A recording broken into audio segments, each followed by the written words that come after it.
So hello mga ka-network, welcome ulit sa Alon Network Tutorial. Sa nakaraang episode, natutunan natin ang standard ACL kung saan IP address lang ang kayang i-control.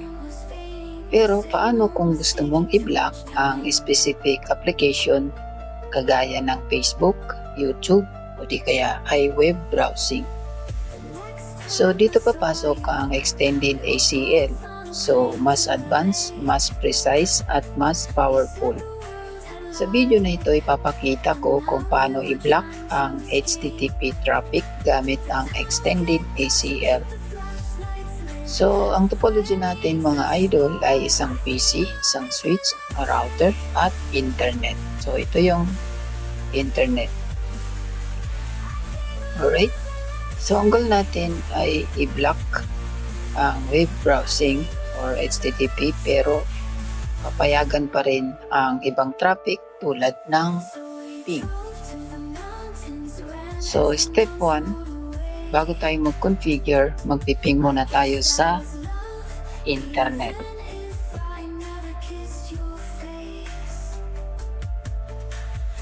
So, ang simulate lang natin yung 192.168.1.1. Ito yung IP address ng ating internet na 192.168.1.1.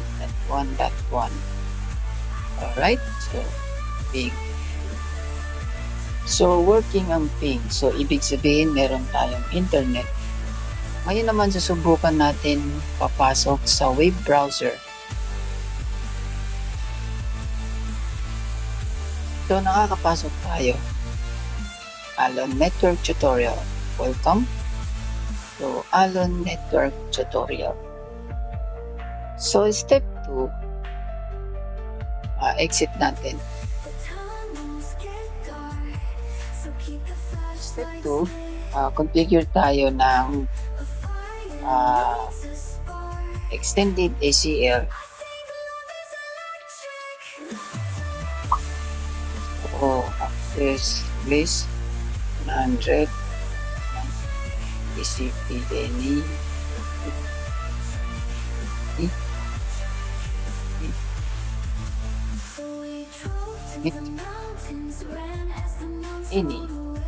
So, dinideny natin ang TCP traffic papuntang port 80 at yung port 443 ito naman ay ginagamit na HTTPS. So, ang permit NE ay para payagan ang ibang traffic. So, mas specific ang extended ACL dahil kaya nitong i-filter ang traffic base sa IP protocol at port number. So, ngayon naman, i-apply naman natin ang ACL sa interface kung saan palabas ang ating traffic. So, FA00 IP access group 100 and in. Right? So, sa extended ACL, best practice na ina-apply ito malapit sa source para agad ma-block ang unwanted traffic. So, ngayon naman, after ng ating configuration, mag-test na tayo. So, una, mag-ping uli muna tayo. So, dapat itong ping natin ay continuous pa rin. So, yun, success. So, ibig sabihin, working pa rin. Okay? So, kapag ka nag-try tayo ng browse ng website, hindi na dapat ito maglo-load dahil naka-block ang HTTP traffic. So, subukan natin open ng browser. So, ita-type natin dito yung IP address ng ating browser. So, yun, hindi na siya maglo-load.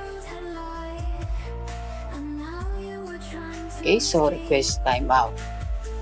So, kapag ka nag-ping tayo, ay makaka-ping pa rin tayo kay 192.168.1.1. So, siya si internet. So, makikita natin na selective ang control. So, hindi lahat ng traffic pinablock, kundi specific lang. So kapag ka nag-show IP, show access list tayo. Show access list. So makikita natin dito yung tinay na naka 12 matches na siya. And then sa port 43, wala siyang match kasi hindi pa tayo nag-open ng YouTube. So yung permit IP any, yan yung nag-ping tayo. So pagka nag-ping tayo, madadagdagan yan. Diba kanina, 8.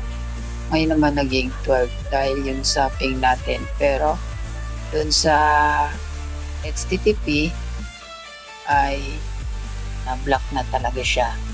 So sa enterprise network, ginagamit ang extended ACL para kontrolin ang access sa application tulad ng pag-block ng social media o specific devices. So, ang pinaka-summary natin, ang standard ACL ay IP address lang. So sa extended ACL ay IP address plus protocol plus port. Kung may natutunan kayo sa video na ito, huwag kalimutan mag-subscribe sa Alon Network Tutorial para sa mas maraming pang-advanced na networking topics.